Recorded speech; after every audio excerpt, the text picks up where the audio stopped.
The next thing that I wish to speak about is patterns, and the first one is rectangular pattern. First of all, I want to change the sketch for this pad, so I go to this pad, open it, and double click on the sketch because I want to make it a little bigger so that I can have multiple instances of that cylinder that I created on this object. And having multiple instances of one object is exactly what I wish to show you. They are called patterns. So I just go to this circle and go to the center and grab it and move it somewhere around here and exit. And this is the object that I have, my face, and this is the object that I wish to copy along this direction and also this direction. So I want to have multiple columns and rows of this cylinder here. How can I do that? I need to go to Insert menu, go to Transformation Feature, and from here you can find rectangular pattern along with circular and user-defined pattern. So I'm going to speak about user-defined pattern later, but let's click on rectangular pattern. It says select a part design element first. So what do you wish to copy? What I wish to copy is this cylinder. So the object is current solid. I'm going to right click on that and go to this object. So I click on this object and you can see instead of that object I have pad 2 here. Now this dialog box shows me two different directions. The first direction, I wish to choose one of these lines. The second direction, I'm going to go for the other line. Also, I can have my axis, I can have my lines, or any other thing that shows me the direction. This is based on your choice. So you can see that I have the multiple options again: instance and length, instance and spacing. And instance and spacing is mostly used when you want to specify the number of instances that you have and the space between those instances. And this is the most common one. Let's examine this. How many instances do I wish to have? I wish to have 5 of these cylinders. And how much space do I want to have between them? I wish to have something like 20 millimeters between them. So you can see that it tells me something like 80 millimeters is this length that is necessary to create these objects in that.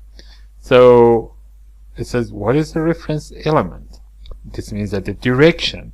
So I highlight this and go over this line and click here. You can see that by 20 millimeters of spacing, the next element is going to be created for me. But the actual object is much bigger than 20 millimeters. So you can see that there is some overlap here.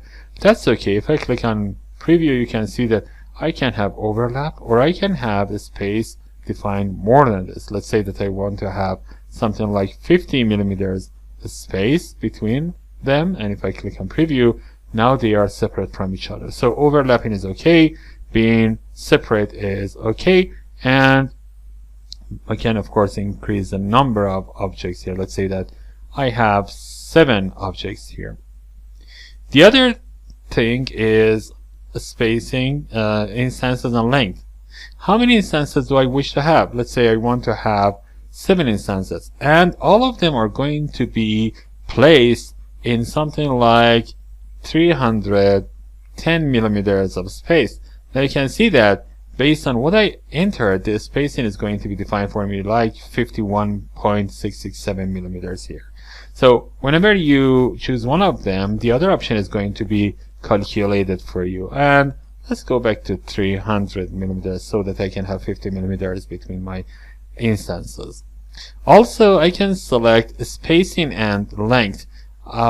Based on the length that I define, the number of instances are going to be computed for me. So I want to have the spacing of, let's say, 40 millimeters.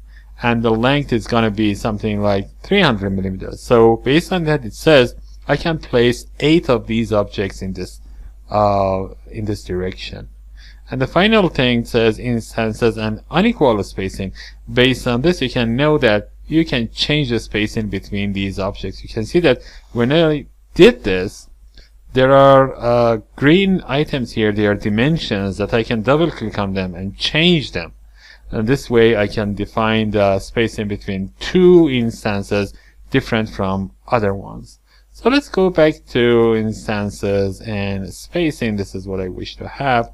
And I wish to have something like 50 millimeters for this. And if I click on preview, this is what I will get. The other thing is the second direction. You can see that I have created one row of this. Let me say that I want to create multiple rows of my object. So I go to second direction. And again, the same options apply to this. You can see it says, well, how many instances do you wish to have? I wish to have 4 instances. And they are going to be something like 40 millimeters away from each other.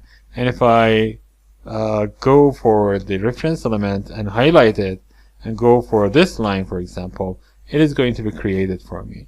Now you can see that it is not on the object, they are on the wrong direction. I can just click on reverse and they are going to go back to the correct direction.